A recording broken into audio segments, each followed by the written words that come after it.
बात कर रहे थे कि तिनका तिनका करके कोई आशियाना बनाता है और फिर क्या होता है, बारिश हो जाती है, सब बह जाता है। किसी की ज़िंदगी आगे बढ़ चुकी होती है, किसी को आगे जाना होता है, सब मिट जाता है, सब बह जाता है।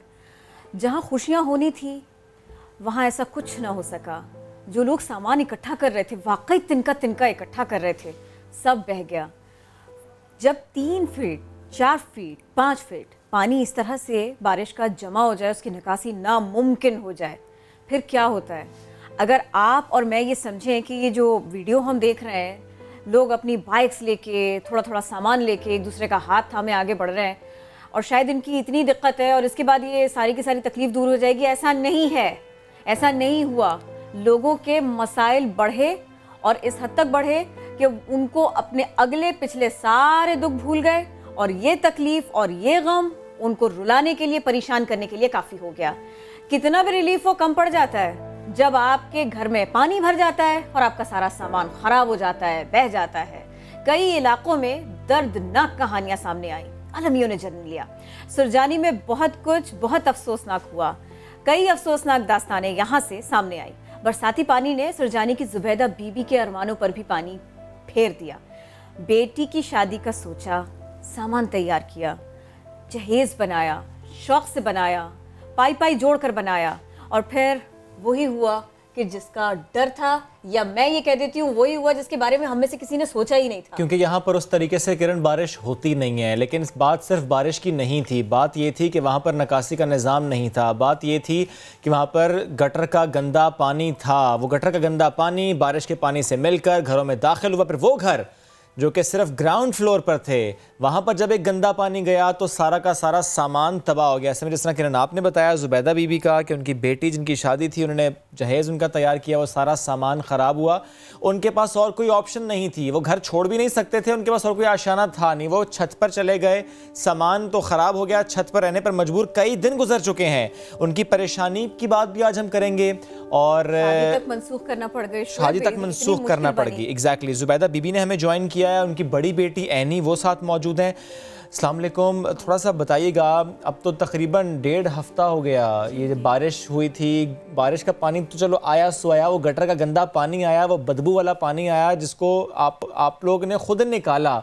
मैं चाहता हूँ आप नाजरीन को बताएं, वो जब बारिश हुई, पानी आया, कितने मसाइल थे और फिर उसके बाद क्या आप पानी निकल गया, ये भी बताइएगा पहले। जी, हमारे यहाँ 3 दिन पानी नहीं निकला। हम इंतज़ार करते रहे, रिश्तेदार भी कोई नहीं आया। उसके बाद मेरी बड़ी बेटी आई, दामाद आया, उन्होंने कुछ सामान छत पे सारा फेंका। हम लोग ऊपर ही भीगते रहे पर किसी ने मदद के लिए नहीं पुकारा। उस वक्त भी बारिश हो रही थी? बारिश ऊपर बारिश थी, नीचे पानी था। उसके बाद जब बारिश थमी 3 रोज़ बाद, फिर हम लोगों ने मदद की कि हम अपना पानी खुद निकालें। तो अंदर इतना गंदा गलीज पानी था कि बस अभी तक हमारी बू नहीं जा रही है। और सामान इसी वजह से पूरा सामान खराब हो गया। थोड़ा सा बताएंगे उस सामान से मुतालिक भी। आपकी बाकी बेटियों की तो माशाल्लाह शादी हो गई थी, वो अपने अपने घरों में थी।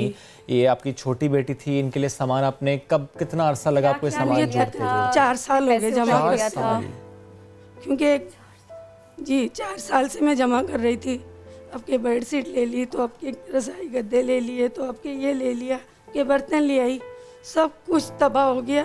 कांच के बर्तन पड़े हुए हैं पर वो देने के काबिल के नहीं है। कपड़े भी बनाए थे? कपड़े भी बनाए थे और सारी तैयारी थी। निकाह तक का सूट था। थोड़ा सा याद है निकाह का सूट कितने का था? बाकी खर्चा कितना हुआ था? 11,000 का था, जो हमने लालू खेत से खरीदा था।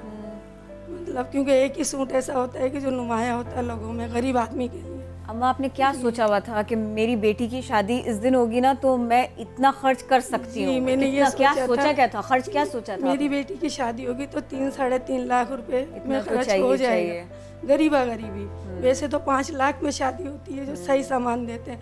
लोकल सामान देकर भी 3.5 लाख पे शादी बैठती है।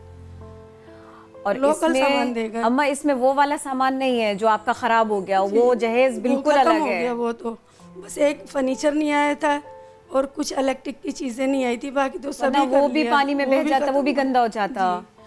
अल्लाह। और बेटी का क्या हाल है सबके बाद में? आप तो रो भी रही है ना बहुत बुरी तरह से अभी।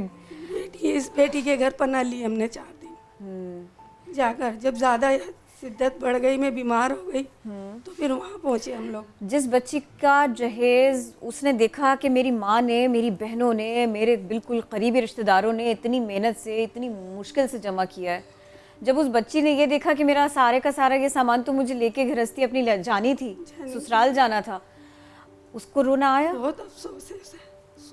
4 दिन के अंदर बहुत झटक गई है, पहले जैसी नहीं रही। मैं शादी और फिर भी आपको तसल्ली भी देती है वो साथ में कि अम्मा छोड़ो, जाने दो, जाने दो।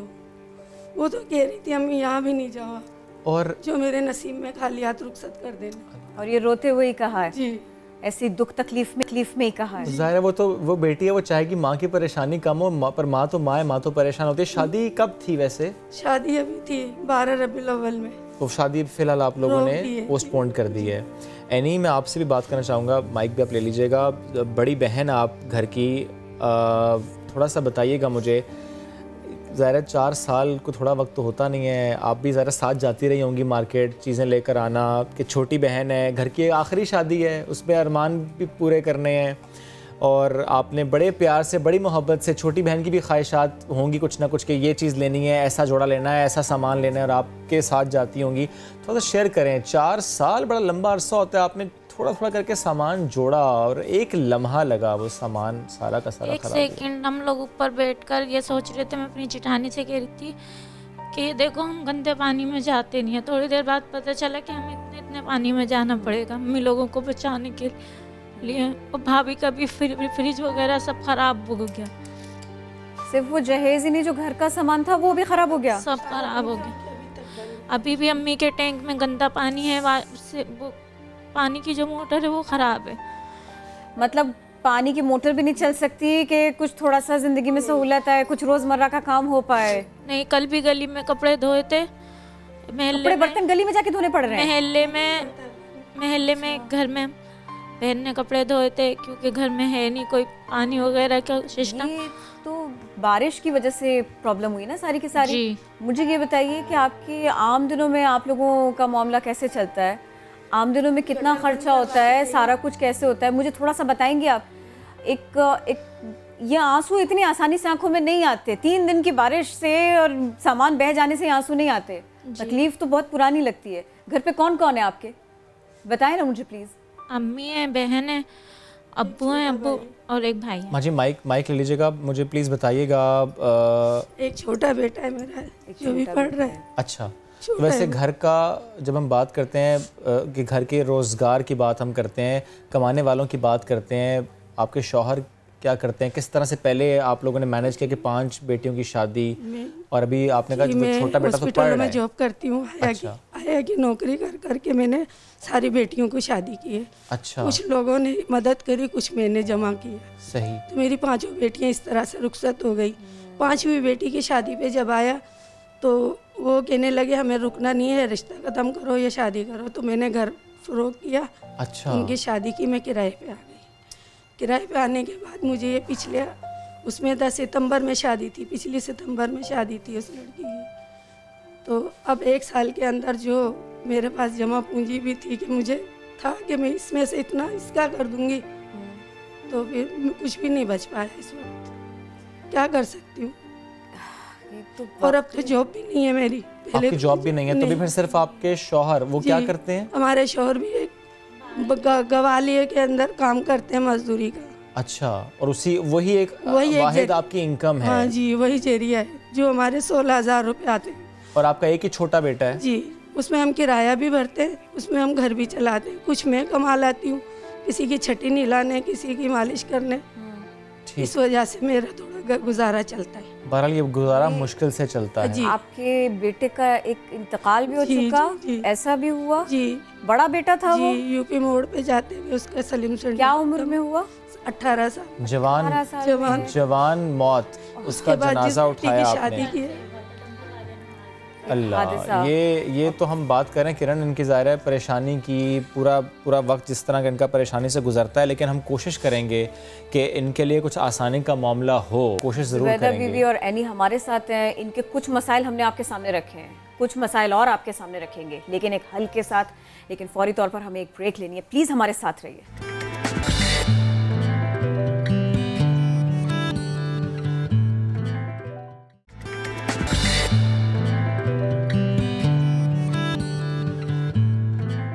जनाब, नया दिन में नए सिरे से खुश आमदीद। कराची की बारिश किस किस का आशियाना बहा ले गई, हम इसकी बात कर रहे थे। सुरजानी का इलाका बहुत ज़्यादा मुतासर, सबसे ज़्यादा मुतासर, और यहीं की एक फैमिली, आज हमने इनको मदऊ किया, इनका गम थोड़ा कम करने की कोशिश की हमने। किस तरह से वो स्ट्रगल करते रहे, किस तरह से घर का सामान और जहेज़ बह गया, हम आज इसकी बात कर रहे थे। जुबैदा बीबी और एनी हमारा साथ दे रही थी, और जैसे हमने आपको ब्रेक पर जाने से पहले बताया था ना कि हम सिर्फ और सिर्फ इनकी कहानी आपके सामने नहीं रख रहे, हम इनके आंसू पोंछने की भी आज कोशिश कर रहे हैं। कैसे कर रहे हैं हम ये कोशिश, अब हम आपको ये बताएंगे। हुनैद लाखानी साहब सामाजिक कारकुन ने हमें ज्वाइन किया। वेलकम कहेंगे आपको सर, गुड मॉर्निंग कहेंगे। आपने तो ना सिर्फ सुरजानी बल्कि कराची में बहुत से और इलाके जहां मुतासर हुए लोग उनको सपोर्ट किया। But before I ask you कि कैसे आप सपोर्ट कर सकते हैं इनकी, मैं चाह रहा था कि हम इनसे पूछ लेते कि ज़ाहिर है शादी भी करनी है, आपका घर भी इस वक्त तबाह है, आपका सामान भी इस वक्त ख़राब हो चुका है, और भी मसाइल है माली, थोड़ा सा बता सकती हैं दोनों मामला, एक बेटी की शादी के लिए कितना आपको रिक्वायर्ड है, और दूसरा आपके अपनी फैमिली के सपोर्ट के लिए, ताकि हालात थोड़े से बेहतर रहें। क्या आपकी सोच है, कितना आपकी इमदाद की जाए कि सिचुएशन बेहतर हो जाए? इमदाद आप इतना कौन कर सकता है, क्यों, ये तो काफ़ी है। यानी अगर घर की वो करें तो 1.5 लाख 2 लाख तो घर पे खर्च होता है। 3 साढ़े 3 लाख नॉर्मली शादी, नॉर्मली जो 1-2 नंबर चलती जाती हैं वो सर, शादी आज बहुत महंगी है। शादी बहुत महंगी, इनका घर भी, आपको तो बहुत बेहतर सिचुएशन पता है, लेकिन ये ना आप समझ सकते हैं ना कि हेल्प चाहिए भी है, और किस तरह से ना, मतलब सफ़ेद पोशी। देखें, सबसे पहले तो आपका बहुत बहुत शुक्रिया कि आपने मुझे ये मौका दिया।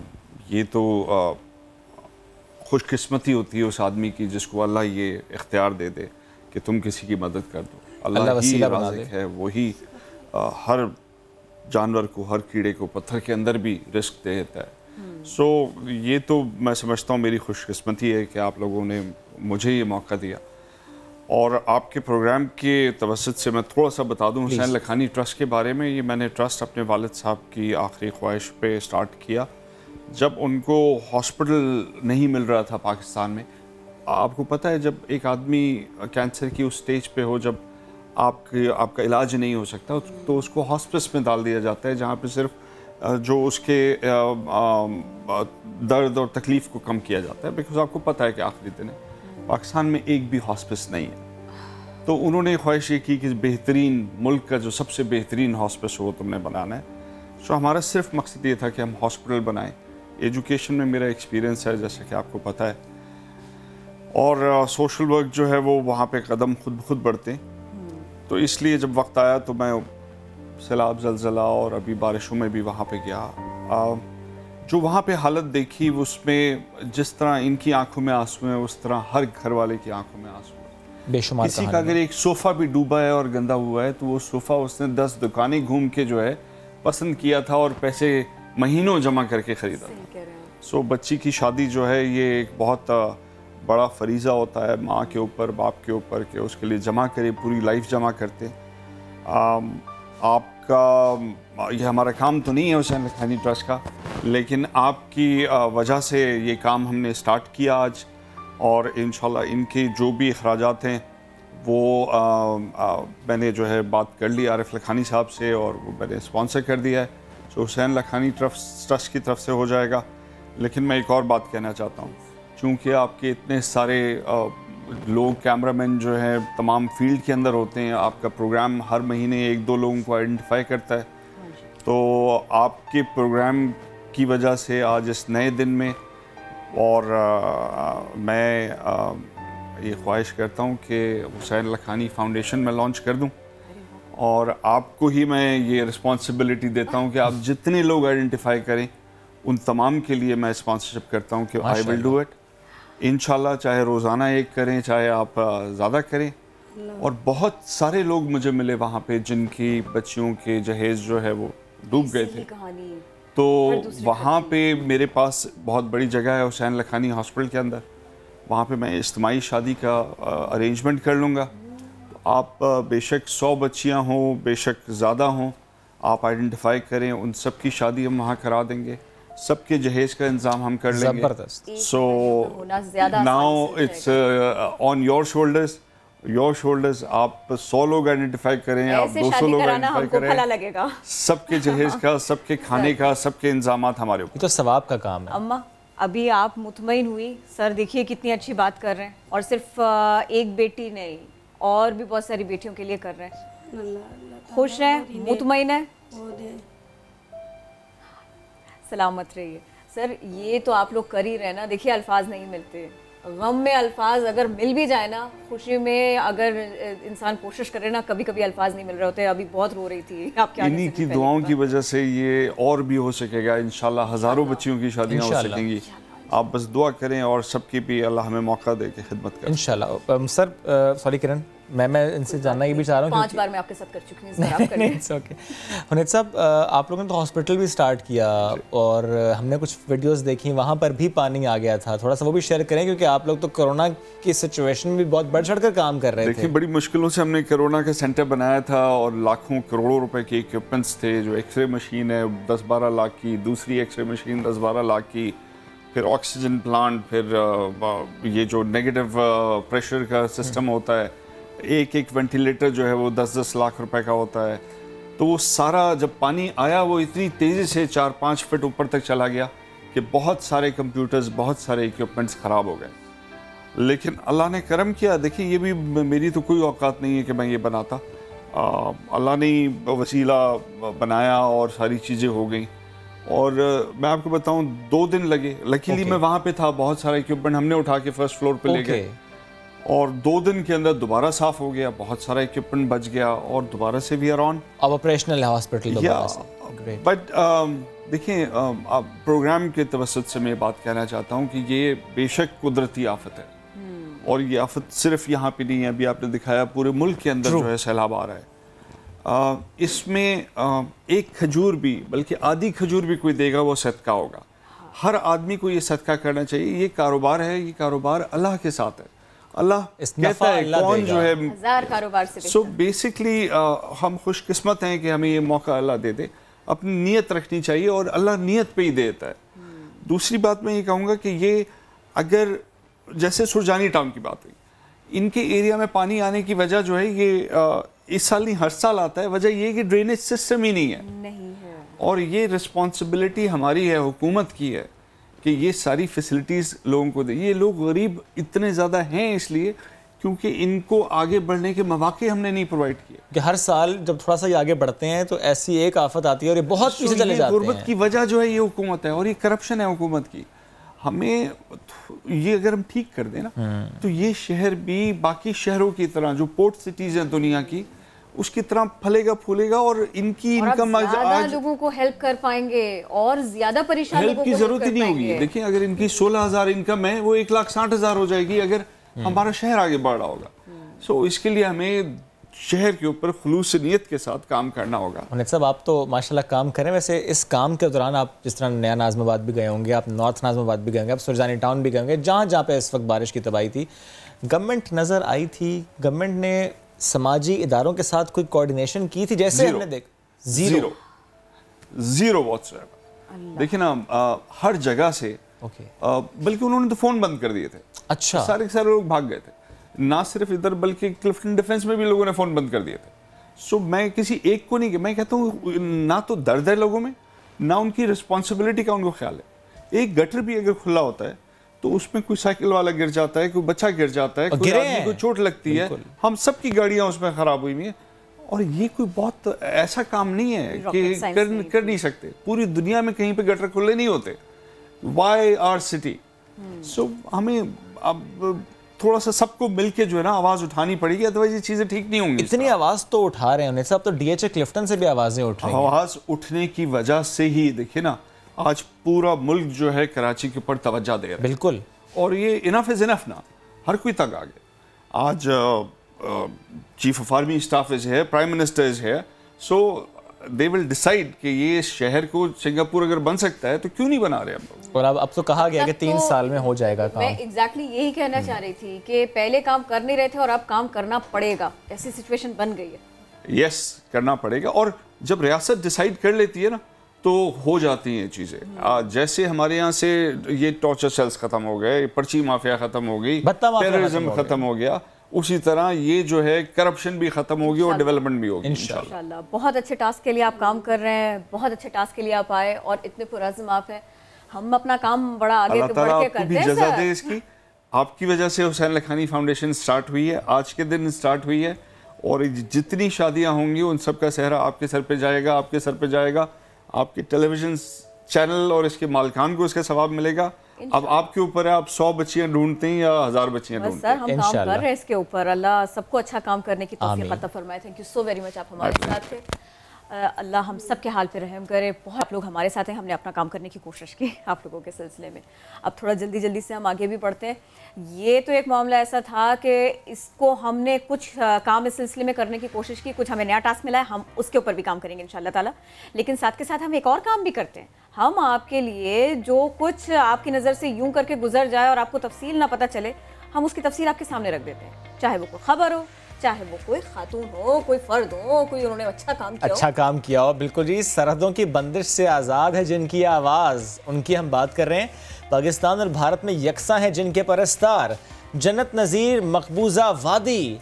इसके दारुल हुकूमत श्रीनगर से ताल्लुक़ रखने वाली 21 साला गुलकारा नरगिस खातून, इनकी इतनी खूबसूरत आवाज़ कि पाकिस्तानी गुलकार अली सेठी, अली जफर वो भी गर्दिदा हो गए। सब बस बताए चले जा रहे हैं, मुझे सुनना है ना। चलिए ठीक है जी किरण, मैं आप सब मिलकर जरा सुनते हैं, फिर इनसे मुलाकात करते हैं। इतने प्यारे, और फिर उसको गाया गुनगुनाया भी इतना अच्छा, वाकई बहुत मधुर आवाज़।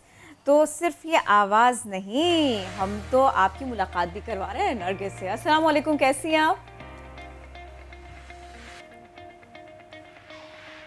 हेलो हेलो नरगिस, आपको आवाज़ आ रही है? नरगिस की आवाज़ नहीं आ रही। नरगिस रियाज कर रही है,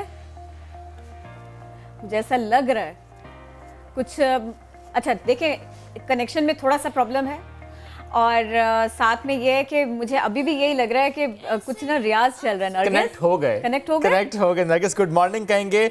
and for viewers, Nargis is joining us from Srinagar से हमारे साथ मौजूद हैं। नरगिस प्लीज़ बताइएगा, इससे पहले कि मैं आपसे पूछूं गाने से मुताल्लिक, रियाज से मुताल्लिक, शौक से मुताल्लिक, श्रीनगर का मौसम कैसा है, श्रीनगर का माहौल कैसा है?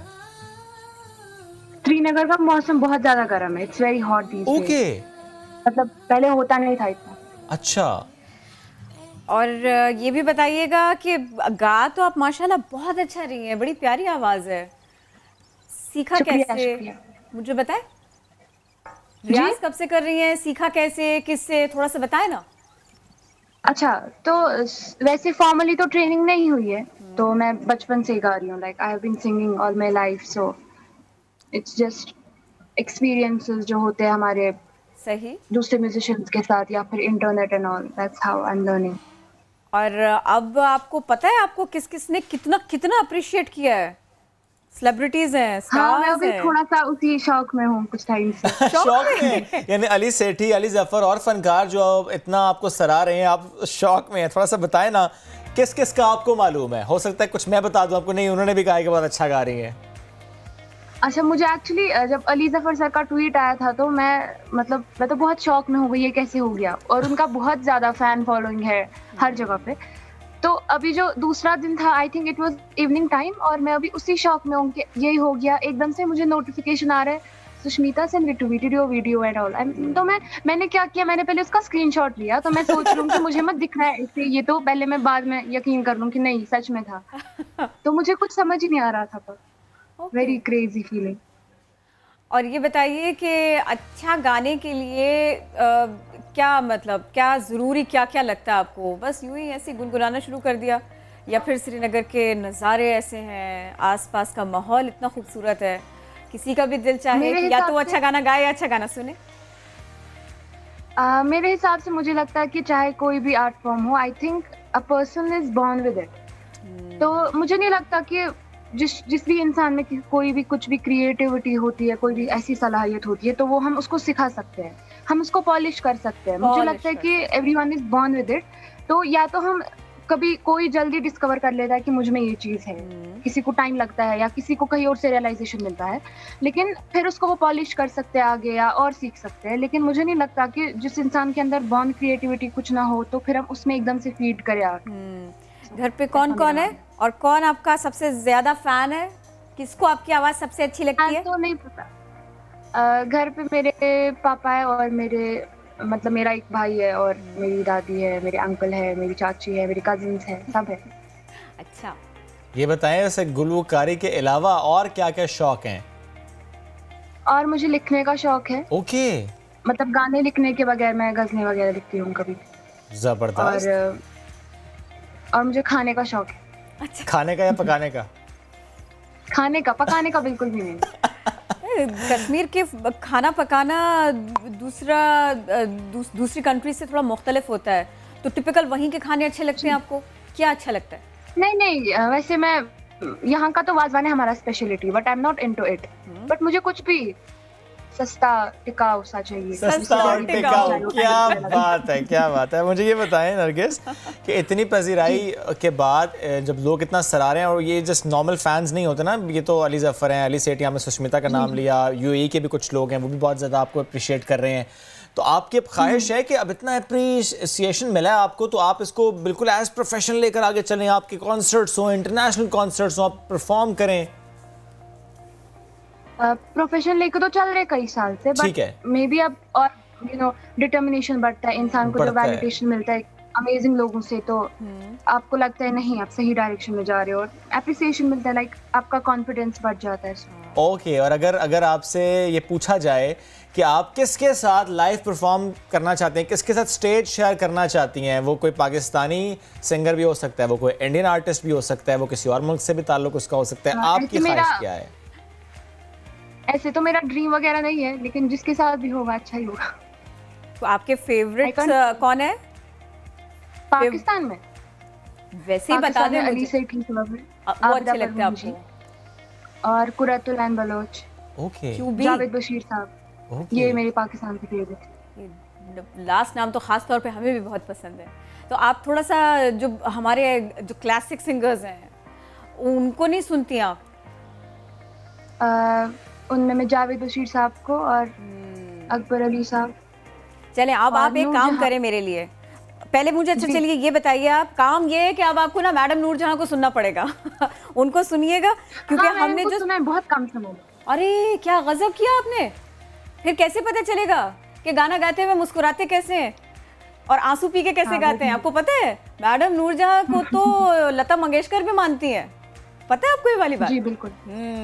और लता मंगेशकर जी जो है ना, वो तो मेहदी हसन साहब को भी बहुत पसंद करती हैं। आप एक काम करें, इन दोनों को सुनिएगा, आपको अच्छा लगेगा, क्योंकि अगली बार जब हम बात करेंगे ना, तो मैं आपसे इन दोनों में से किसी एक की कोई ना कोई चीज़ जो है ना ज़रूर कहूँगी कि प्लीज़ मुझे सुनाए। जी जरूर। प्रॉमिस? जी प्रॉमिस। ओके, अच्छा आप मुझे बताएं, फैमिली में जब कभी आप लोग मिलकर बैठते हैं सारे के सारे, तो घर में कोई आपसे फरमाइश करता है कि भाई ज़रा हमें वो वाला गाना सुना दो?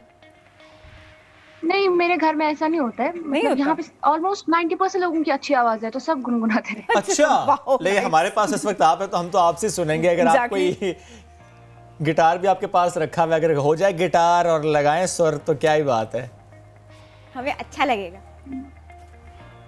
ग्रेट।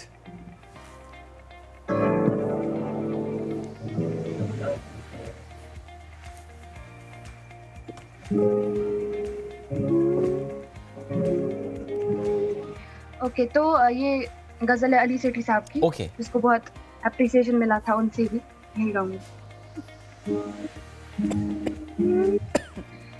ना खुले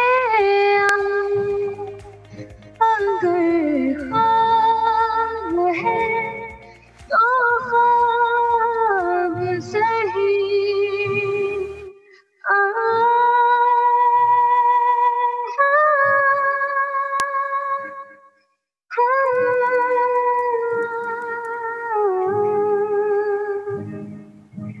ना खुले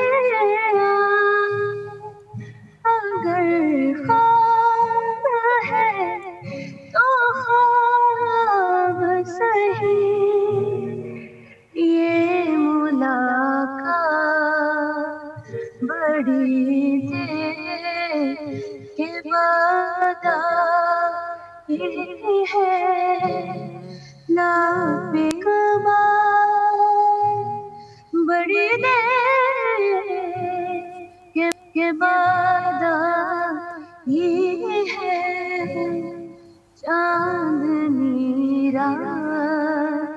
बड़ी देर के बाद आई है चांदनी रात।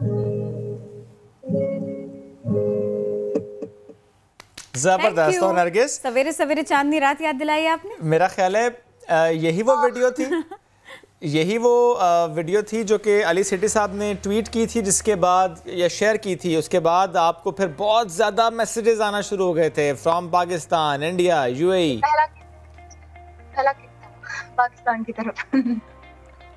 आपकी आवाज़ सही से आई नहीं, फिर से दोहरा दीजिए प्लीज। जी ये पहला था, मतलब ओके। पाकिस्तान की तरफ से पहला ठीक ठीक। ठीक और ठीक। जहाँ जहाँ उर्दू बोली जाती है या हिंदी बोली जाती है, समझी जाती है, वहाँ वहाँ पर नरगिस की आवाज़ जो है ना वो पहुँच गई। ऐसा हुआ जी। ये जो आप इतना आजिज़ी के साथ में जो है ना वो बस अपनी तारीफ के ऊपर सिर्फ जी कह देती है, मुझे ये भी सुरीला लगा वैसे। नरगिस से क्यों ना कश्मीर के हालात पर भी बात करें, किरण, मकबूजा वादी की बात करें, श्रीनगर की बात हम कर रहे हैं। ज़रा श्रीनगर में आप इस वक्त मौजूद हैं। पिछला एक साल नरगिस थोड़ा शेयर अगर करें कि हालात वहाँ पर क्या रहे, क्योंकि ज़ाहिर है कुछ खबरें वहाँ से रिपोर्ट होती आई, कुछ खबरें रिपोर्ट नहीं होती आई। टेलीकम्युनिकेशन के मसाइल वहाँ पर रहे और मसाइल वहाँ पर रहे। थोड़ा सा शेयर कर सकती हैं हालात एक साल में क्या रहे और आज हालात कैसे हैं वहाँ पर? एक्चुअल तो पिछले अगस्त में जब हमारा डिस्कनेक्शन हुआ था, पूरा जी कम्युनिकेशन ब्लॉकेड हुआ था, जब ये आर्टिकल रिमूव हुआ था, तो बहुत लॉस में गए थे बिकॉज सबका काम रुक गया। ठीक। चाहे एक छोटा सा स्टूडेंट से लेके कोई एम्प्लॉय है, चाहे कोई स्टूडेंट, कोई आर्टिस्ट था, सबका काम बैठ गया। बिकॉज आजकल के ज़माने में कम्युनिकेशन के बगैर किसी भी काम को इमेजिन करना बहुत मुश्किल है। मैं आपसे जुड़ पाई अभी कम्युनिकेशन की वजह से। अगर ये सब जरिए नहीं होते मतलब, तो पता नहीं, मतलब मैं बोलूँगी मेरी आवाज़ अगर अली ज़फ़र साहब तक पहुंची तो इन सब चीज़ों की वजह से। अगर अभी भी इंटरनेट नहीं होता तो पता नहीं कितने बरस मुझे लगते हैं उन तक पहुंचने में। तो हम बिल्कुल डिस्कनेक्ट हो गए पूरी दुनिया से उस टाइम पे। तो बहुत, मतलब मुझे लगता है हम बहुत पीछे चले गए। और अभी के हालात तो, अभी तो पहले से बेहतर हालात है, लेकिन अब कोविड का सीन चल रहा है अभी, तो फिर भी हमारे यहाँ भी 2G इंटरनेट है तो बहुत मुश्किलें होती है बच्चों को पढ़ने में, बहुत दिक्कत है।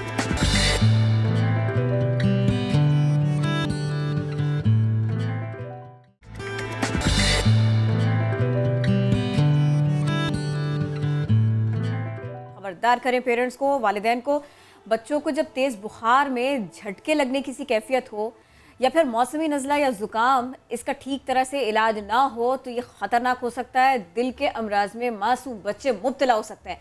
पहले जल्दी से आपको शाहीन शहजादी की रिपोर्ट दिखाते हैं, फिर इस पर बात करते हैं। खराब है और दाखिल हूँ मैं 10 दिनों से। यहाँ पर मेरे दोस्त बन गए हैं, किसी को दिल का मसला है, किसी को दिमाग का है, किसी का पेट खराब है।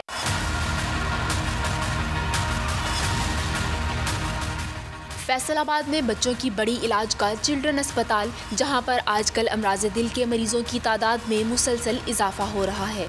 डॉक्टर्स के मुताबिक मौसमी नज़ला ज़ुकाम भी बच्चों में दिल के अमराज का सबब बन सकता है और बरसात के मौसम में इसका खतरा बढ़ जाता है।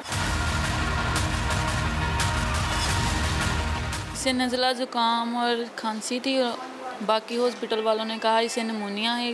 उन्होंने अलर्ट वालों ने हमें इधर शिफ्ट कर दिया। इधर आके पता चला है कि इससे दिल का मसला है। डॉक्टर्स का कहना है खांसी, नज़ला और ज़ुकाम में मुब्तला 15 से 20% बच्चों को दिल की बीमारी लाहक होती है।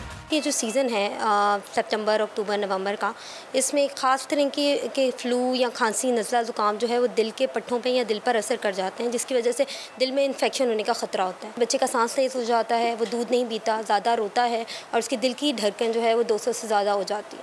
उसमें हम सिर्फ नमूनिया ट्रीट नहीं कर सकते, उसमें हमें उसके दिल के मुनासबत से भी उसको मुताबिक देखना पड़ता है, उसके मुताबिक दवाई शुरू करवानी पड़ती है। चिल्ड्रन अस्पताल में एंजियोग्राफी समेत 6000 से ज़ायद दिल के मरीज बच्चे अब तक लाए जा चुके हैं। कैमरामैन हाफिज अवैस के साथ शाहीन शहजादी, समा, फैसलाबाद।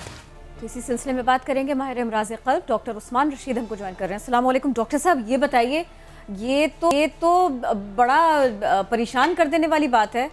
पेरेंट्स को कितना अलर्ट रहना पड़ेगा? बच्चों के सिम्टम्स क्या क्या हो सकते हैं? पहले ज़रा जल्दी से ये बताइए।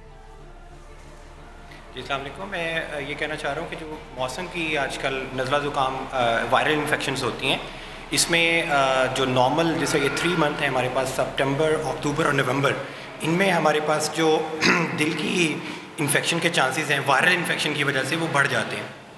इसलिए कोई भी बच्चा जिसका सांस ज़्यादा ख़राब होता है और उसकी साथ में दिल की धड़कन तेज़ होती है, पेरेंट्स को इसके लिए बारे में कंसर्न होना चाहिए और उनको चाहिए कि वो करीबी किसी भी बच्चों के दिल के डॉक्टर को दिखाएं ताकि ये चीज़ अर्ली पिक हो जाए, और ये अगर अर्ली पिक इसका इलाज बिल्कुल मुमकिन है। सर थोड़ा सा इसे एक्सप्लेन कीजिएगा, क्योंकि ये तो बड़ा कॉमन है आजकल, तकरीबन हर बच्चे को जब मौसम चेंज होता है नज़ला ज़ुकाम तो होता है, एक खांसी तो होती है, बुखार तेज़ हो जाता है, हर दूसरे तीसरे बच्चे को फिट्स भी पड़ते हैं। तो ऐसे में क्या हर पेरेंट को चाहिए कि इस मौसम के बाद जिसमें उसके बच्चे को वायरल इन्फेक्शन हुआ हो, नज़ला ज़ुकाम हुआ, वो इस सीज़न के बाद चेक करवाए कि हार्ट मुतासिर तो नहीं हुआ? नहीं, ऐसा नहीं है। इस पे ये होता है कि जो बच्चे नॉर्मली नज़ला ज़ुकाम मौसम के साथ आते हैं उनमें फ्लू होता है, बुखार होता है और चीज़ें बिल्कुल ठीक हो जाती हैं। लेकिन वो बच्चे जिनमें ये चीज़ इन्वॉल्व होती है, लाइक उनकी इन्फेक्शन दिल पे जाती है, तो वो कभी नॉर्मल बच्चों की तरह सिर्फ बुखार और इस तरह की चीज़ों के साथ ठीक नहीं होते। वो जब उनको नज़ला ज़ुकाम होता है तो उनका सांस डिस्प्रपोर्शनेट ख़राब होता है, लाइक जितना नॉर्मल एक बच्चे का नज़ला ज़ुकाम से उससे ज़्यादा सांस ख़राब होता है। और दूसरी जो सबसे बड़ी पिक होती है चीज़ वो ये होती है कि इनमें जो दिल की धड़कन है वो बहुत बढ़ जाती है। तो ये ऐसे नहीं है कि आपको नज़ला ज़ुकाम हो गया, आप ठीक हो गए और बाद में पता लगा 2 महीने के बाद कि जी आपका दिल मुतासिर हो गया, बल्कि ये जब होता है नॉर्मली हमारे पास डेटा के मुताबिक 7 से 9% बच्चों में ये चीज़ें होती हैं। लेकिन ये जो वायरल सीज़न है, लाइक ये 3 मंथ, इनमें ये रेशो डबल हो जाती है। इसलिए जो बच्चे सिंपल नज़ला ज़ुकाम के लिए उनको तो कोई ऐसी परेशान होने की ज़रूरत नहीं है। लेकिन जिसको नज़ला ज़ुकाम के बाद मतलब अगले 2-3 दिनों में सांस बहुत ज़्यादा ख़राब हो रहा है और उनकी दिल की धड़कन तेज़ हो रही है, उनको रुजू करने की ज़रूरत है। डॉक्टर साहब प्लीज़ ये बताइएगा, एक तो ये कि ख़ास एज ब्रैकेट है बच्चों की जिनके हवाले से ये स्टडी है या ऑब्जर्वेशन है कि वो ज़्यादा मुतासर होते हैं, और दूसरा ये कि ये ईजीली लोकेट हो जाता है सिर्फ और सिर्फ एक सिम्टम अगर हम देखेंगे ठीक होने के बाद सांस अगर फूल रहा है तो चेक करा लिया जाए? जी बिल्कुल। एक तो जो एज ग्रुप जिसको हम टारगेट करते हैं वो यूजुअली वो बच्चे होते हैं जो कि 2 साल से नीचे होते हैं, क्योंकि यही बच्चे होते हैं जो कि ज़्यादा प्रोन होते हैं नज़ला ज़ुकाम के लिए, अपने बड़े बहन भाइयों से वो कैच करते हैं।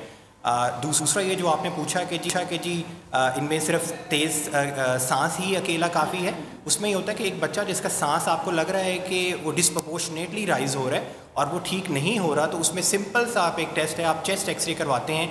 अगर आपको उसमें थोड़ा सा भी शुबा होता है कि दिल का साइज़ बड़ा हुआ है तो उसको अर्जेंट ज़रूरत है, क्योंकि जितनी जल्दी आप इसको सर किसी बच्चे को निमोनिया हुआ उतना ही अच्छा है। सर किसी बच्चे को निमोनिया हुआ और बाद में पता चला कि ये तो दिल का मसला था, अभी हमने रिपोर्ट में भी यही दिखाया था। सर निमोनिया जैसी कंडीशन हो, शुक्र अल्हम्दुलिल्लाह, निमोनिया जैसी कंडीशन हो और फिर उसके बाद में ये जो टेस्ट आप बता रहे हैं ये भी साथ में करवाना पड़े, सर ये थोड़ा सा इसको समझाइएगा। जी अगर डेफिनेटली जब भी आप कराते हैं एक्सरे तो उसमें आप उसी पे डायग्नोज करते होते हैं क्लिनिकली के अलावा कि बच्चे को निमोनिया है।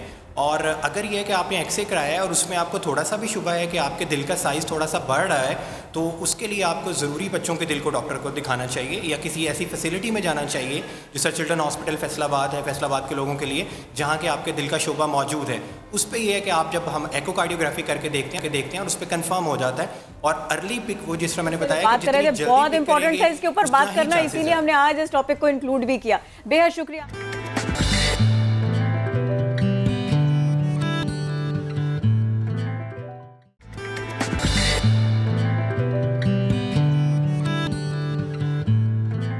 पाकिस्तान की 7 साला बेटी, इन्होंने भारतीय रिकॉर्ड तोड़ा है, नन्ही फातिमा नसीम की बात कर रहे हैं ना, I'm talking about Fatima Naseem. इतनी छोटी सी बेबी, प्यारी सी किरण, देखें elbow strike 242 strikes in just 1 minute, और Guinness book of world record में अब इनका नाम शामिल कर लिया गया है।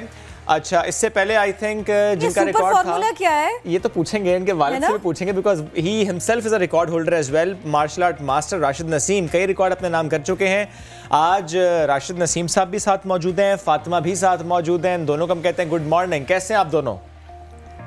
बिल्कुल जी, माइक बिल्कुल अल्लाह का शुक्र है, बिल्कुल ठीक है। और बहुत ज़्यादा खुश हूँ कि फातिमा ने जो है वो गिनीज वर्ल्ड रिकॉर्ड अचीव किया। माशाल्लाह। एंड फातिमा कितना खुश है? फातिमा कितना खुश है। और ये बताएं आज कितने बजे सो के उठी थी और नॉर्मली कितने बजे उठती है? मैं बहुत ज़्यादा खुश हूँ और मैं 4 बजे उठ के बैठ गई थी। 4 बजे? अच्छा, I was about to ask कि नींद आई थी कि नहीं? जी बिल्कुल, ये असल में रात से ही, क्योंकि कल से ये माशाल्लाह से टीवी चैनल्स पर इसकी खबरें वगैरह चल रही हैं, तो बहुत एक्साइटेड है और खुश भी बहुत है।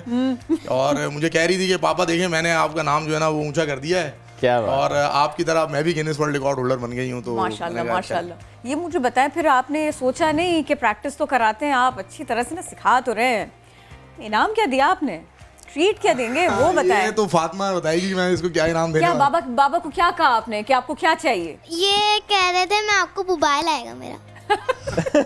अभी इनके पास टैब है तो इनको मोबाइल का बड़ा शौक है, अभी तक दिया नहीं था, तो मैंने कहा चले अब आपको जो है मोबाइल जो है ना दे देंगे। कि इतना मतलब एक्टिव भी है। अच्छा भाई, इस तरह से अगर टैब या मोबाइल के साथ खेलना है तो मैं राजी हूँ इस पर। नहीं, इतना तो बनता है, ये इस सब की बात तो बनता है। इतने फिजिकल फिट है कि वरना होता है ना मोबाइल फोन यूज करके आप कितना आपकी फिटनेस कॉम्प्रोमाइज हो रही है। फातिमा थोड़ा सा मुझे बताएं, आपने रिकॉर्ड तोड़ा है, इंडियन रिकॉर्ड था आई थिंक 211 उनके एल्बो स्ट्राइक्स थे जी, 211, और आपने तो मतलब 1-2 से भी 242 if I am not wrong. कितनी प्रैक्टिस की थी?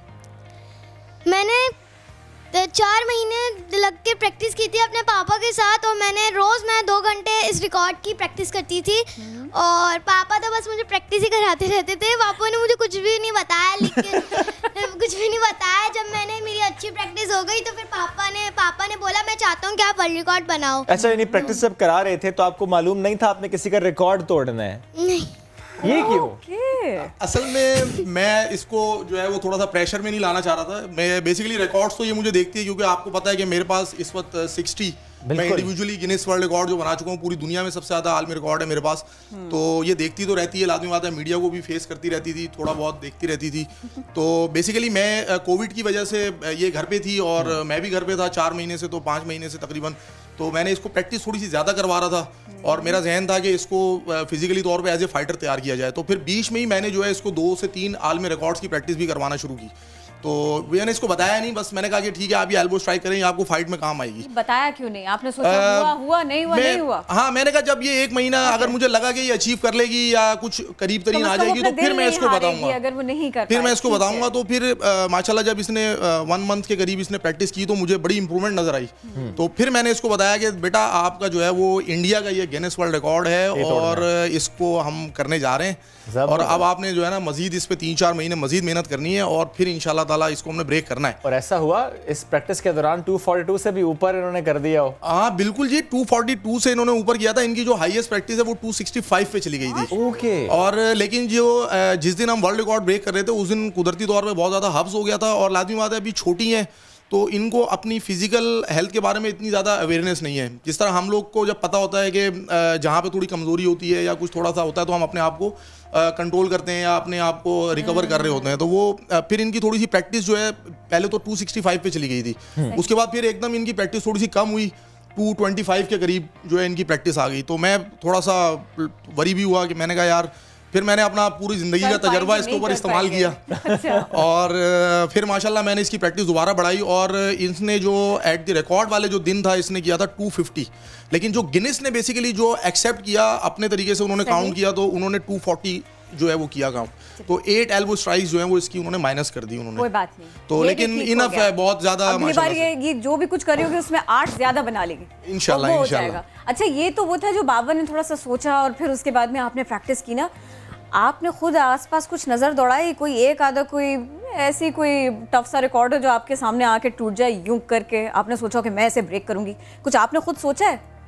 नहीं, कोई बात नहीं, बेहतरीन है। बाबा वैसे भी बता रहे हैं मुस्तकबिल में क्या करना चाहते हैं, बेसिकली ये बता दें कि आप मुस्तकबिल में क्या करना चाहते हैं। ये तो मैं आपसे पूछ लेती ना। वर्ल्ड रिकॉर्ड तो मैंने इसलिए बना दिया वर्ल्ड रिकॉर्ड क्योंकि मेरे पापा चाहते थे कि मैं वर्ल्ड रिकॉर्ड बनाऊं, मुझे भी बहुत शौक था। पापा इतने सारे वर्ल्ड रिकॉर्ड बनाते हैं, होल्डर है, मुझे भी तो आपने कम ऐसे कर लेते हो, मैं वर्ल्ड रिकॉर्ड होल्डर बनूं। तो फिर पापा ने मुझे रिकॉर्ड बताया, मैं बहुत खुश हुई, लेकिन मेरा असल मकसद फाइटर बनना है, मुझे फाइट का बहुत शौक है। ये जो आप के दोस्त हैं, थोड़ी सहेलियां वगैरह हैं, आपके जितनी एक्टिव तो नहीं होंगी? नहीं पता नहीं। आपने कभी सोचा नहीं, कभी रेस लगा के देखें आप? या तो जाए, अभी स्कूल्स खुलेंगे ना थोड़े से दिनों में, तो वो डिस्टेंसिंग और ये और वो, इस सब के बावजूद ना बच्चों को मैंने देखा वो एक दूसरे को धक्के मारे बगैर नहीं रह पाते। बहुत अडोरेबल भी लगता है। आप करके देखिएगा, मुझे लगता है आप सुपर स्ट्रॉन्ग है ऐसे। अच्छा बताएं मुझे, फेवरेट क्या है, खाती क्या है शौक से? पापा तो मुझे कुछ भी नहीं खाने देते, नहीं खुद खा लेते हैं क्या? ये क्या बात है? बेटी कह रही है पापा कुछ खाने नहीं देते, हालांकि नेचुरली है कि बेटी कुछ कहे, बाप कहता है मैं लेकर आऊंगा। नहीं असल में वो उसका आप बताएं, पूरी बात बताएं ना। आप नहीं चिप्स नहीं बिरयानी नहीं कुछ भी तेल वाली चीजें नहीं, कोल्ड ड्रिंक पापा कहते हैं हेल्दी चीजें खा। मेरा मकसद है कि इसको मैं अभी से अवेयर कर रहा हूँ कि इसके अंदर ये अवेयरनेस आनी चाहिए कि इसको हेल्दी फूड जो है वो लेने चाहिए, फ्रूट ले, मिल्क ले और यखनी वगैरह पिए। Cheat meal day. तो अभी से इसको ये थोड़ा सा अवेयर किया है, जैसे ये नूडल वगैरह है, मैक्रोनी वगैरह है, आपको पता है आजकल लोग घर में बहुत ज़्यादा शौक से खाई जाती हैं, तो इसको थोड़ा अवेयर किया है, थोड़ा समझाया है। तो माशाल्लाह समझ से लग रहे हैं आप। नहीं मैं बहुत प्यार से करता हूँ अपनी बेटी से बात। नहीं लगे इस वक्त मुझे। मैं तो चाह रहा हूँ कि थोड़ा सेक्शन हो जाए प्लीज अगर हो जाए। ये पंचिंग पैड मैंने पकड़ लिया है। मुझे तो लगा कि शुएब कहेंगे जरा मेरे बराबर में बैठ के ना एक एल्बो मार के दिखा। क्या करें, खड़े हो जाए? चले खड़ी हो जाए, आ जाए। बस आप कह रही हैं मैं पैड पे करा दूं? आपकी मर्जी, आप पैड लें, वरना मैंने कहा कि पैड नहीं है तो मेरे पास तो यही पैड है, पिलो है। चलिए लेट्स सी। ओके शुएब अपने दांत बच गए। यू नेवर नो, बाकी लग जाती है।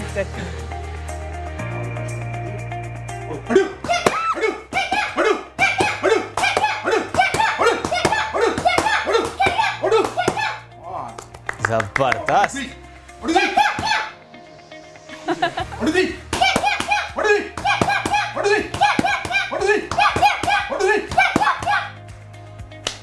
जबरदस्त। और ये दिन भर की जो प्रैक्टिस, थोड़ा सा बताएंगे दिन का कितना हिस्सा इस प्रैक्टिस का है?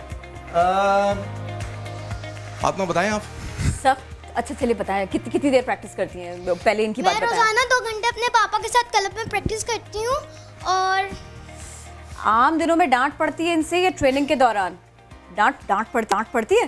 ट्रेनिंग करते हुए कभी कभार डांट देते हैं। मैं कोशिश करती हूँ कि ना डांट खाऊं, आज अच्छा करती हूँ, लेकिन हो ही नहीं पाता।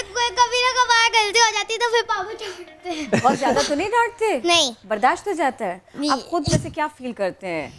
आप ट्रेनर थोड़े सख्त हैं या फादर? देखें, जब अगर मैं बेटी के मामले में अगर फादर बन के सोचूंगा तो शायद इसको मैं डांट भी ना सकूं, लेकिन मुझे इसका फ्यूचर देखना है। As a teacher, as a trainer बन के देखता हूँ मैं इसको। और मैंने इसको समझाया जब थोड़ी सी इनकी प्रॉपर ट्रेनिंग शुरू हुई है। वैसे तो ये 3 साल की थी, जब से ही कुछ ना कुछ करती रहती हैं मेरे साथ, लेकिन जब ये थोड़ी बड़ी हुई, थोड़ी समझदार हुई, तो मैंने इनको थोड़ा सा समझाया कि देखें बेटा, क्लब के अंदर ट्रेनिंग के दौरान मैं आपका पापा नहीं हूँ। अगर मैं आपको पापा बन के सोचूंगा तो फिर हम कुछ नहीं कर सकते। तो क्योंकि लेवल बहुत ज़्यादा हाई रखा हुआ है, खुद बहुत ज़्यादा सोच बहुत हाई है इसके लिए, तो लाजिम आता है फिर उसी लेवल के हिसाब से, उसी टफ ट्रेनिंग देनी पड़ती है, के हिसाब से हम लेके चल रहे हैं इसको। तो ख़ास तौर पे मैं इसकी ट्रेनिंग कराते हुए जो है इसकी टेक्निकलिटीज़ जो होती हैं उसका सबसे ज़्यादा ख्याल रखता हूँ कि कुदरती तौर पे ये एग्रेसिव है थोड़ी सी, और नहीं लगा था मुझे। मतलब जैसे ही किक्स वगैरह करना शुरू करती है या पंचेस करना शुरू करती है, तो अगर आप खड़े हो जाएं तो ये बगैर आपको मार देगी। Aggression in the right direction. मैं फिर इसको मना नहीं करता हूँ कि आपने नहीं मारना है। जी अभी मैं फाइट इसके साथ अगर करना शुरू हो तो ये मुझे किक लगा देती है। नहीं, हम ब्रेक में देख लेंगे, बिल्कुल कम है। कोई एक 30 सेकंड भी नहीं मिल सकते? मिल सकते हैं कि नहीं भाई? बहुत अच्छे हैं ये। खैर कोई बात नहीं मिल सकते, उन्होंने पहले ही मना कर दिया है। मैं बस ब्रेक लेते कर लेती हूं। ब्रेक लेते वापस स्टे विद फॉरेन।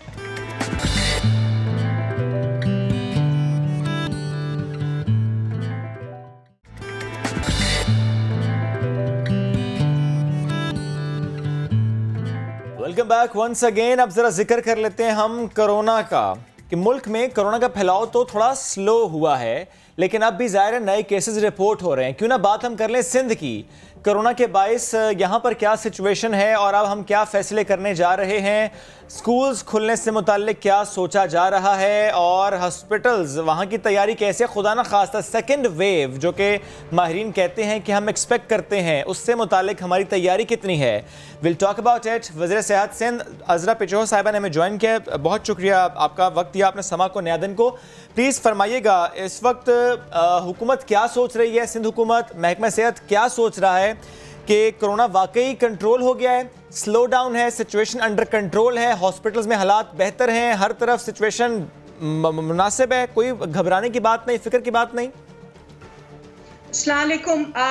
जी फिक्र की हमेशा बात रहती है, लेकिन ये मैं बिल्कुल वाज़े करना चाहती हूँ कि हेल्थ डिपार्टमेंट बिल्कुल तैयारी के साथ मौजूद है। हमने जिस तरह से पहले जब फर्स्ट वेव आई थी हमने तैयारी की थी और वो तैयारी मुसलसल हम हर रोज़ जो है अपनी कैपेसिटी बढ़ा रहे थे। उसी तरीके से हमारी वो बरकरार है कैपेसिटी। कुछ उसमें हमने कमी की है आइसोलेशन बेड्स की, लेकिन हमारे हाई डिपेंडेंसी यूनिट्स और हमारे जो आइसोलेशन वेंटिलेटर्स का यूनिट्स है बल्कि वो उन्हें बढ़ाया है हमने और मुतवातर बढ़ा रहे हैं। अगर सेकेंड या थर्ड वेव आती है तो हम बिल्कुल तैयारी है हमारी। अज़रा साहिबा प्लीज ये बताइएगा जी, अगर हम इन्फेक्शन रेट की बात करें तो ये प्लीज़ शेयर कीजिएगा कि वो क्या है इस वक्त। अगर फॉर एग्जांपल 10,000 टेस्ट हो रहे हैं, प्लीज़ आप शेयर कीजिएगा फिगर कितने टेस्ट हम डेली बेसिस पर कर रहे हैं, और जो शरह आ रही है पॉजिटिविटी की वो स्टैटिक है या उसमें डिक्लाइन हम अभी भी देख रहे हैं? जी, तो हमारा जो टेस्टिंग कैपेसिटी है वो बरकरार है, लेकिन हमारे अनफॉर्चुनेटली क्योंकि बारिशें हो गई पूरे प्रोविंस में और उसके साथ साथ मुहर्रम की छुट्टियां भी थी, इस वजह से कुछ टेस्टिंग हमारी जो है कम हुई है। 6,000 प्लस टेस्टिंग हुई है दिनों, लेकिन उसमें हम जो पॉजिटिविटी रेट देख रहे थे वो 1% के करीब है और ये जो है मुतवातर इसी पर रहा है। लेकिन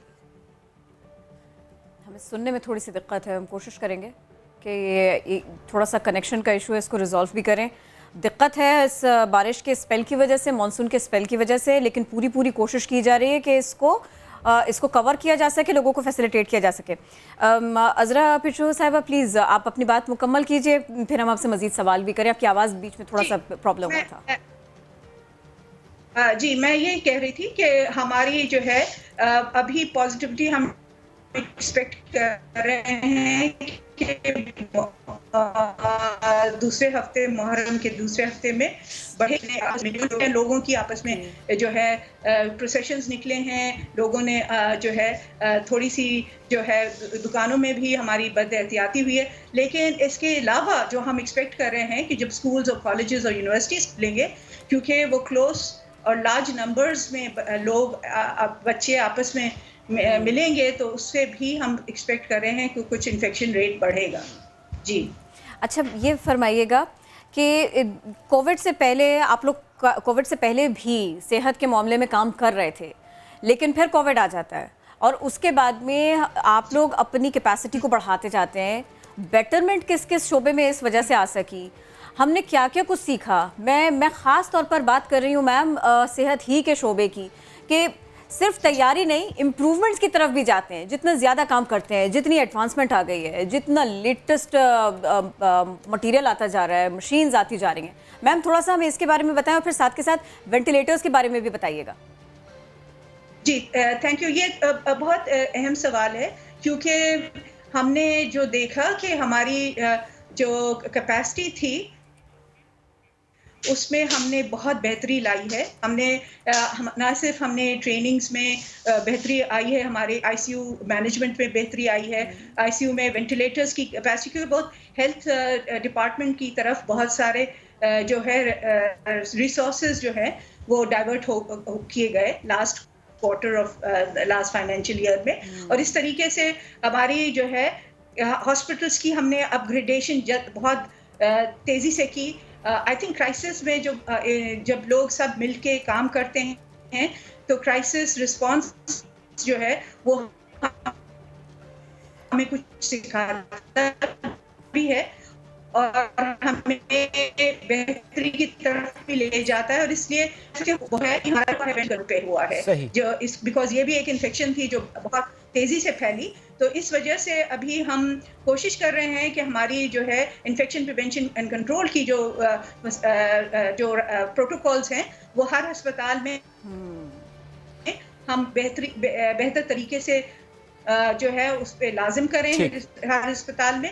और इसी तरीके से हम चाह रहे हैं कि इन्फेक्टिव डिजीज हॉस्पिटल्स हमारे पास बेहतर तरीके से ऑपरेट करें। उसमें आप लोगों ने स्टेप लिया भी, जैसे कि infectious disease hospital research centre, इसने तो काफ़ी सपोर्ट किया। जी, ये नीपा पे है हमारा इन्फेक्शियस डिजीज हॉस्पिटल, और ये दिसंबर तक हमारे पास 200 बेड्स का हो जाएगा। अभी हमारे पास कोई लगभग 100 के करीब 98-100 के करीब बेड्स हैं, लेकिन बाय दिसंबर एंड 200 बेड्स हो जाएंगे। इसमें दूसरे ब्लॉक्स बन रहे हैं, तैयारी में हैं। अज़रा साहिबा, यानी हम ये कह सकते हैं कि कोविड ने हमें पुश किया कि हम अपनी हेल्थ फैसिलिटीज़ में इन्वेस्ट करें। माजी में नहीं किया, लेकिन कोरोना ने हमें पुश किया, हमें सबक दिया। जी नहीं, मैं ये नहीं कहूँगी कि माजी में हमने नहीं इन्वेस्ट किया हेल्थ में। हेल्थ में बतदरीज इजाफा होता रहा है, अगर आप के देखें रेवेन्यू और बजट्स के।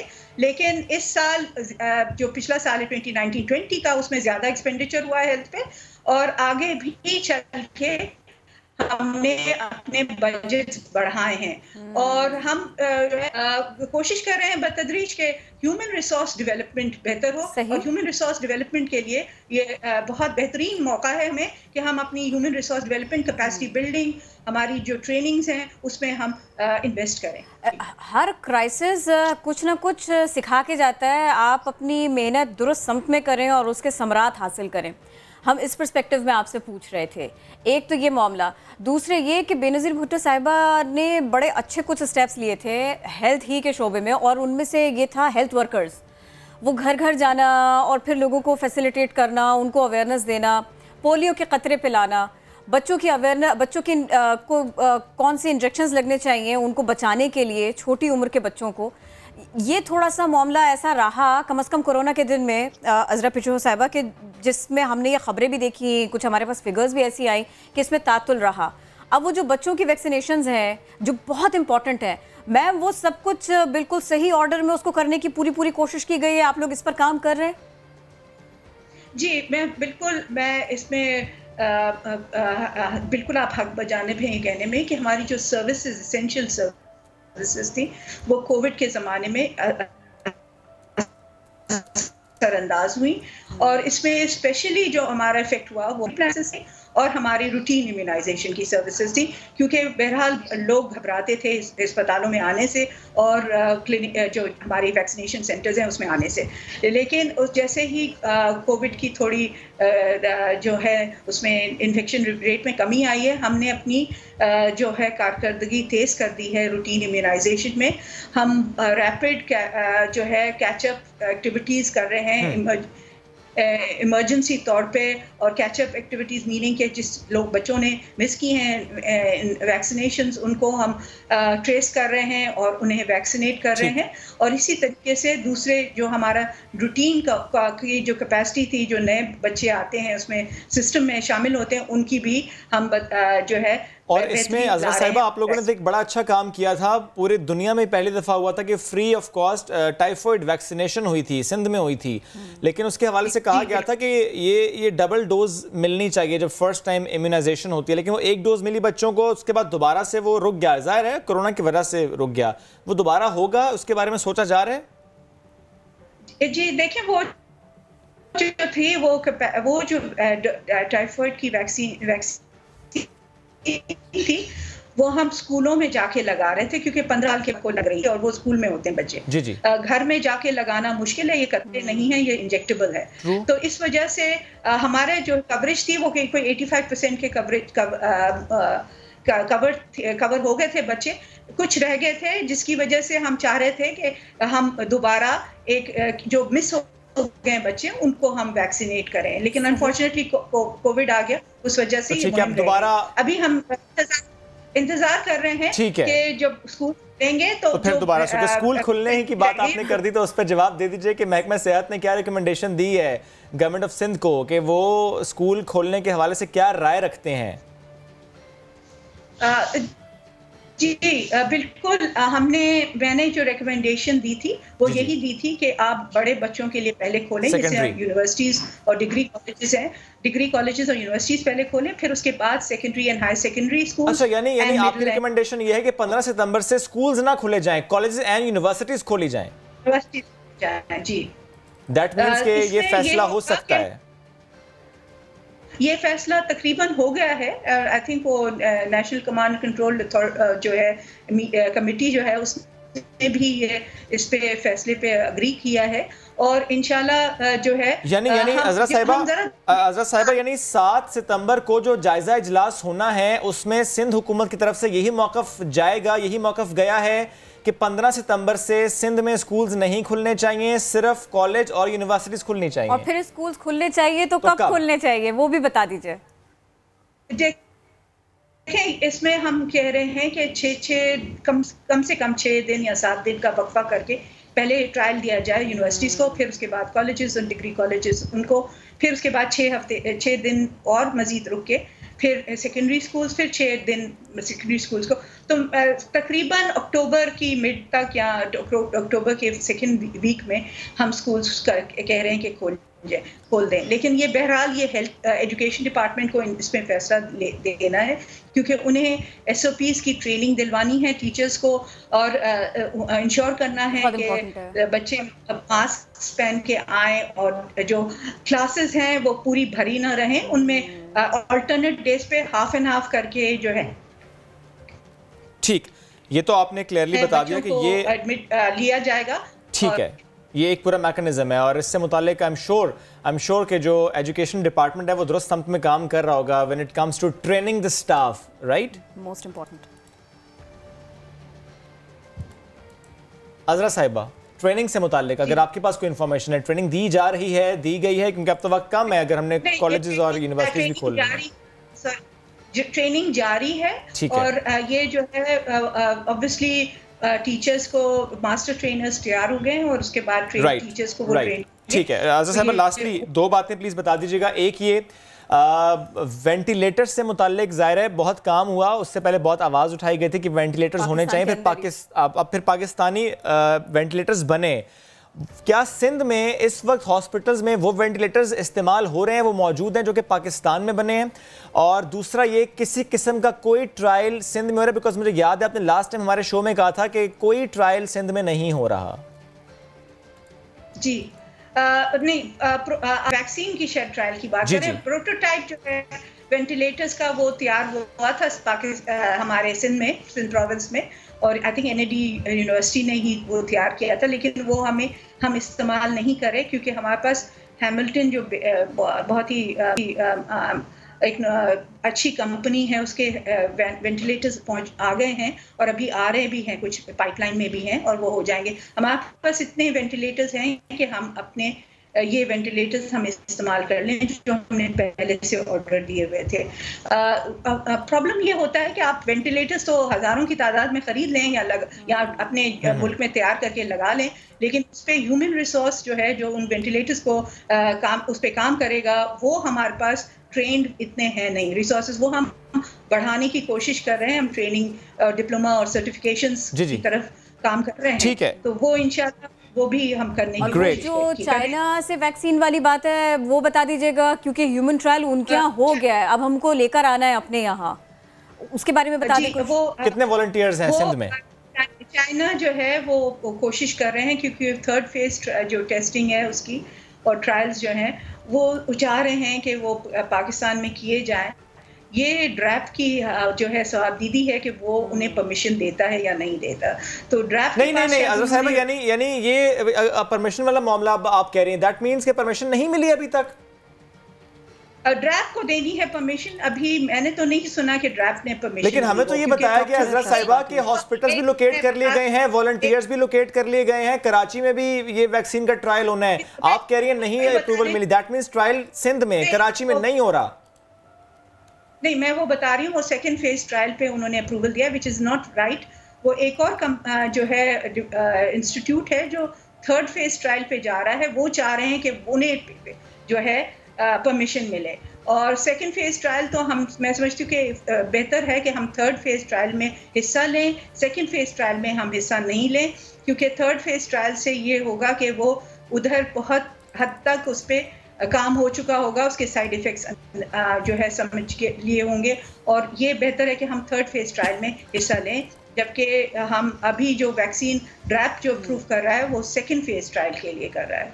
ठीक है, अज़रा साहिबा साथ मौजूद थी आप, बेहद शुक्रिया। कोरोना जिसको कहते हैं ना, क्लैरिटी भी आ गई, और ये एक बहुत रीज़नेबल बात है कि पहले आप यूनिवर्सिटीज़ और कॉलेजेस वहाँ पर मैनेज करना, समझाना ज़्यादा आसान होगा, उसको ओपन करें, फिर हफ्ता 10 दिन 7 दिन 8 दिन में टीचर्स की ट्रेनिंग भी हो रही है इस सिलसिले में। छोटे बच्चों को स्कूल जाने की इजाज़त और इंतजाम तभी फाइनल किए जा सकेंगे, लेकिन 15 को पहले ज़रा बड़े बच्चे जाएंगे कॉलेजेस एंड यूनिवर्सिटीज़, तब तक छोटे बच्चे घर पे लेंगे। छोटे बच्चे घर पे रहेंगे। उन्होंने क्लियरली बता दिया है कि जो रिकमेंडेशन है महकमा सेहत सिंध की, हुकूमत सिंध को, जो कि NCOC में डिस्कस होंगी 7 सितंबर को, वो ये है कि पहले हम चाहते हैं कि यूनिवर्सिटीज़ के बच्चे जाएँ, फिर 6 दिन बाद कॉलेजेस के बच्चे जाएं, उसके 6 दिन बाद सेकेंडरी क्लासेस हों, फिर 6 दिन बाद प्राइमरी, और जिस तरह पहले भी कई बार हमने डिस्कशन किया, जो प्री स्कूल के बच्चे होते हैं 3.5 साल 4 साल के बच्चे, मॉन्टेसरी केजी के, वो बच्चे भी स्कूल नहीं जाएंगे।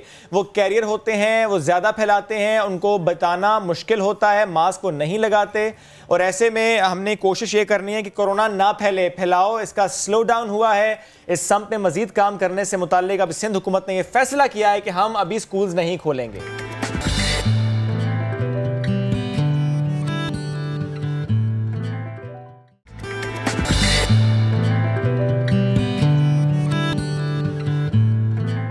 Welcome back. वफाकी काबीना ने दवाओं की तैयारी में भंग के इस्तेमाल की मशरूत इजाज़त दी है। पाकिस्तान में भंग हर गांव हर शहर में पाई जाती है। क्या वही भंग दवा में इस्तेमाल हो सकेगी या ये कोई और उसकी टाइप है जो कि हम दरामद करेंगे? भंग की बाज़ाब्ता काश्त से पाकिस्तान को कितना फ़ायदा होगा, इससे मुताल्लिक हमारे नुमाइंदे आबिद अली ने माहिर नबातात डॉक्टर एजाज अहमद से खुसूसी गुफ्तगू की है, आपको दिखाते हैं।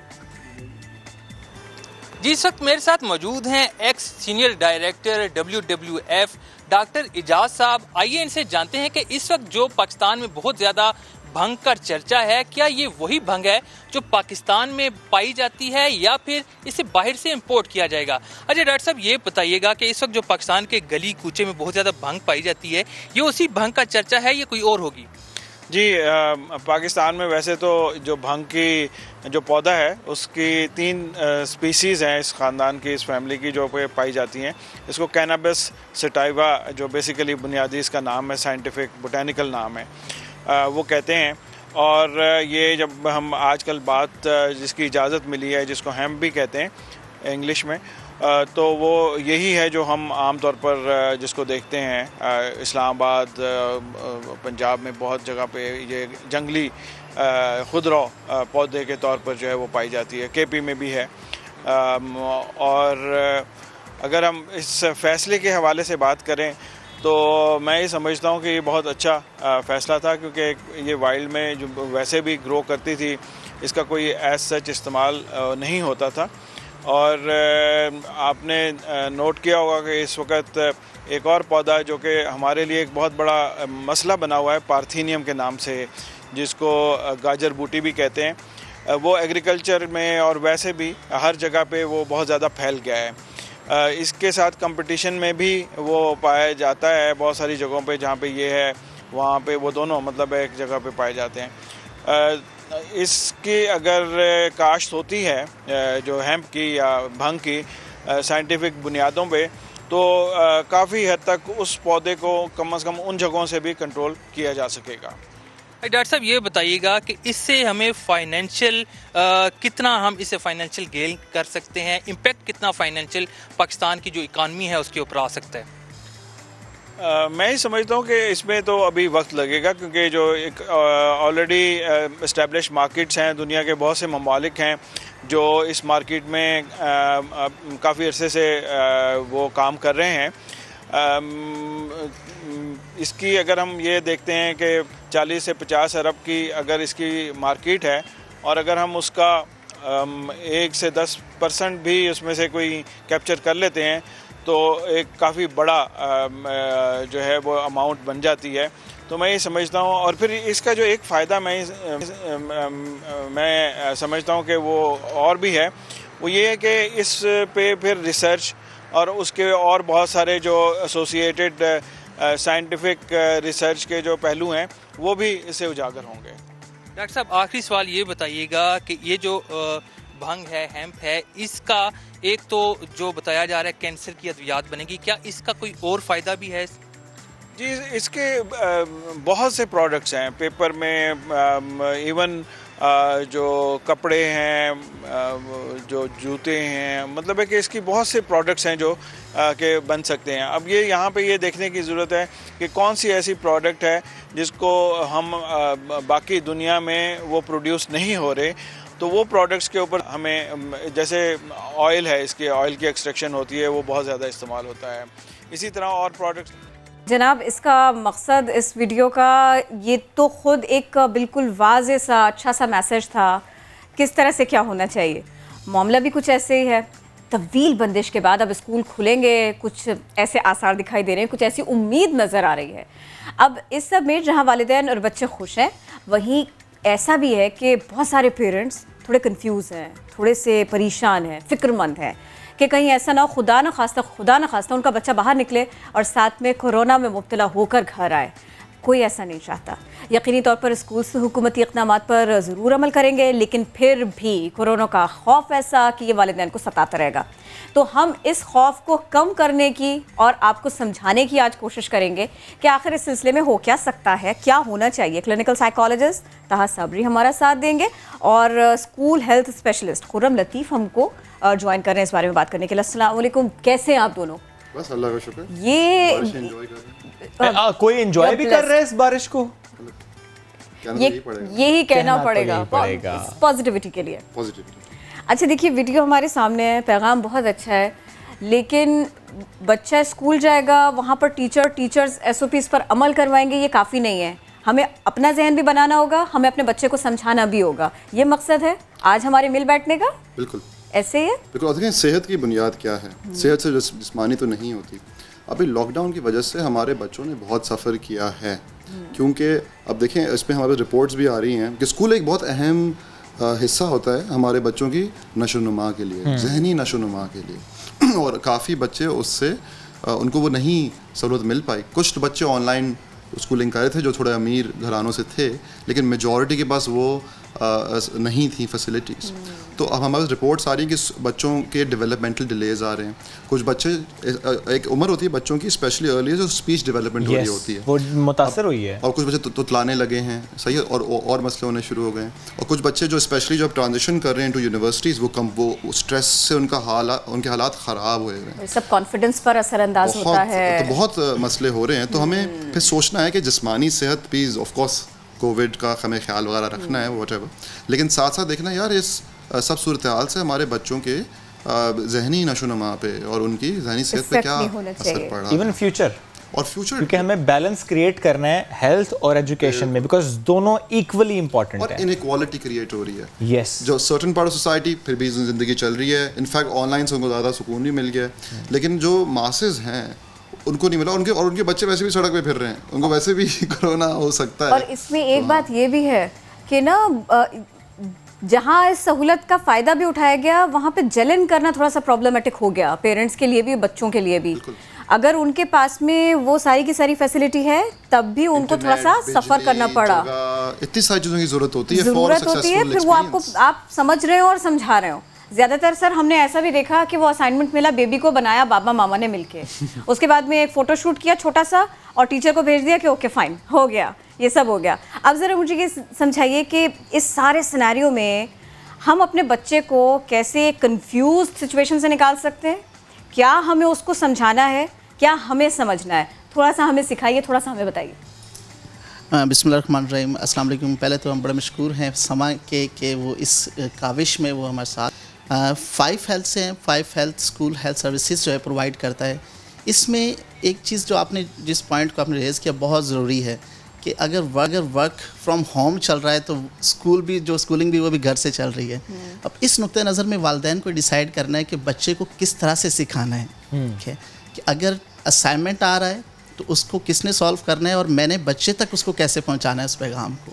और उसके बाद फिर हमने इस चीज़ की हौसला अफजाई करनी कि अगर स्कूल दोबारा रीओपन हो रहे हैं, ठीक है, तो इस चीज़ को वालिदैन को समझने की नीड है कि ये जो वबा है ना सिर्फ पाकिस्तान में, दुनिया भर ने, तमाम ममालिक ने इसको फेस किया है। तो स्कूल के नुक्ता नज़र को भी समझना है कि अगर वो SOPs अप्लाई करके स्कूल को ओपन करना चाह रहे हैं तो उसमें ना सिर्फ वो स्कूल का किरदार होगा, वालिदैन का, मैं कहता हूँ वालिदैन के साथ वो जो वैन ड्राइवर्स हैं उनका बहुत ज़्यादा किरदार होगा, स्कूल के गार्ड का किरदार होगा। किसी एक शख्स का काम नहीं है। हम अगर स्कूलिंग घर से कर रहे हैं तो बहुत अच्छा पॉइंट। मैं फिर उसको अप्रिशिएट करता हूँ कि आपने कहा कि मुझे बच्चे तक इन्फॉर्मेशन कैसे पहुँचानी है और फिर साथ अलाइन रहना है स्कूल से कि मुझे अगर वापसी स्कूल को भेज रहे हैं तो वो जो काविशें कर रहे हैं स्कूल को महफूज बनाने के लिए उनके साथ मुझे उनका साथ कैसे देना है, कोऑपरेट कैसे करेंगे, ये बहुत प्रायर है, बहुत ज़्यादा है। 5 हेल्थ ने अभी SOPs रेडी की हैं अपनी जो स्कूल के साथ। समझाइए, थोड़ी सी बताइए।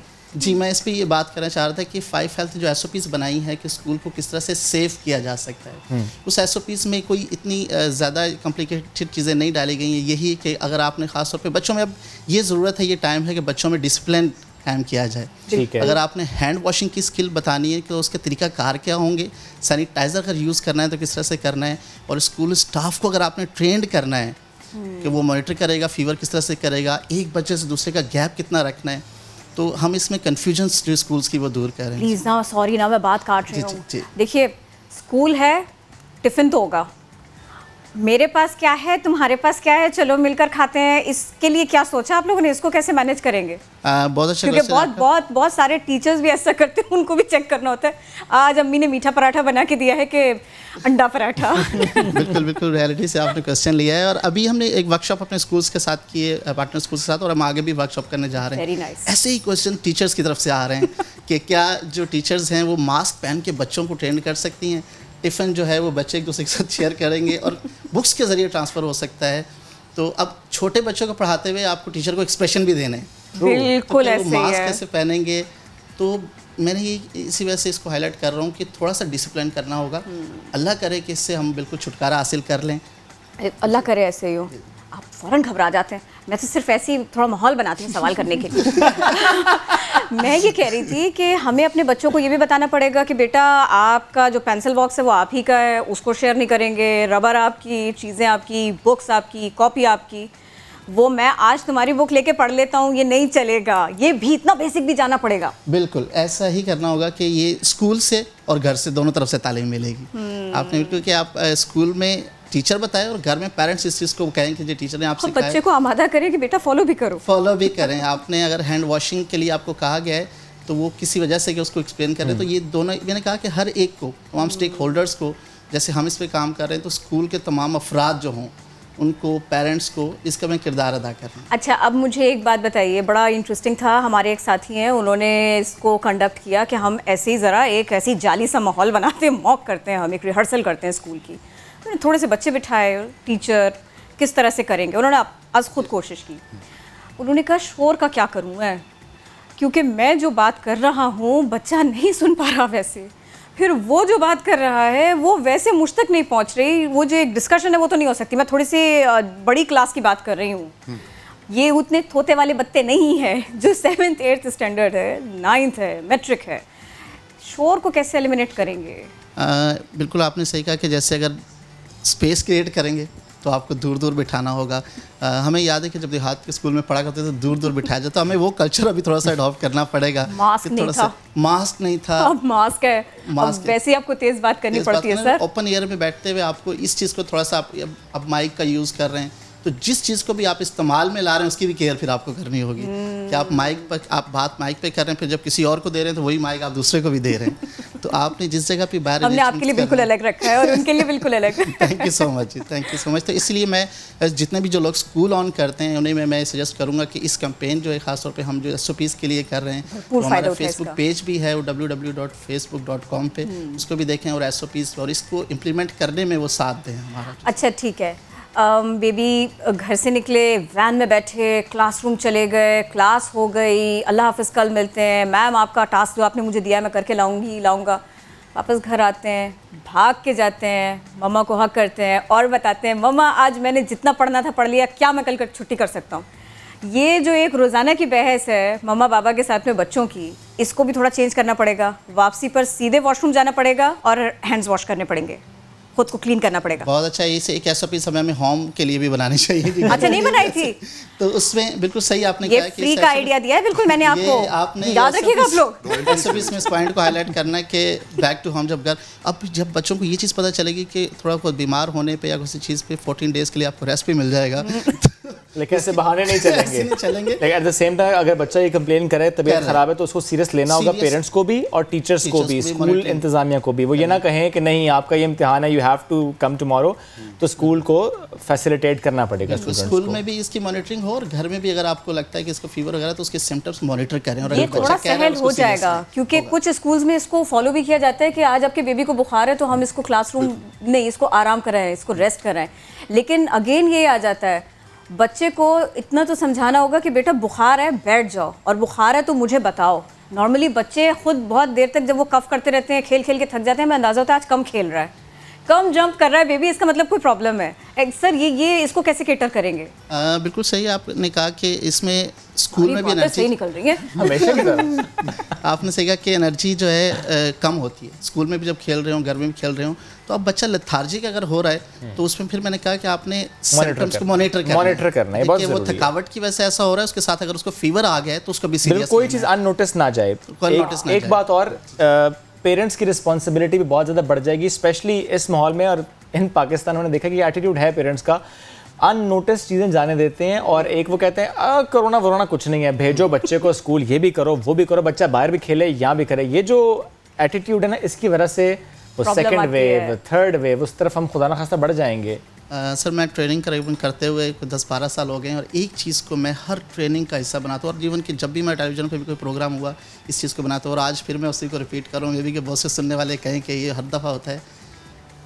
कहते हैं कि जब कंडीशन अनसेफ हो ना तो आपका एक्ट अनसेफ नहीं होना चाहिए। एब्सोल्युटली। तो इस टाइम तमाम स्कूल्स, तमाम घर के जो अफराद समझ लें कि कंडीशन सेफ नहीं है, तो आपका हर एक एक्ट जो है वो सेफ होना चाहिए, क्योंकि अनसेफ कंडीशन और अनसेफ एक्ट मिली तो हादसा होता है, प्रॉब्लम होती है। ज़बरदस्त। कंडीशन अनसेफ हो तो एक्ट अनसेफ नहीं होना चाहिए। ये जो आज हमारे पैनलिस्ट की गुफ्तगू नियादन के नाज़रीन आपने सुनी है ना, इसको याद रखिएगा, पल्लू से बांध के रखिएगा, जहन नशीन रखिएगा। ये बहुत इंपॉर्टेंट है क्योंकि दुआ कीजिए स्कूल्स खुलें और हम SOPs पर अमल कर पाएं। एग्जैक्टली। अभी हम आपसे लेंगे इजाज़त, करेंगे मुलाकात मंडे को। बहुत सा ख्याल रखें। कोरोना कम हुआ है, गया नहीं है, तो एहतियात करो ना, मास्क पहनो ना, करेंगे मुलाकात मंडे को। अल्लाह हाफ़िज़।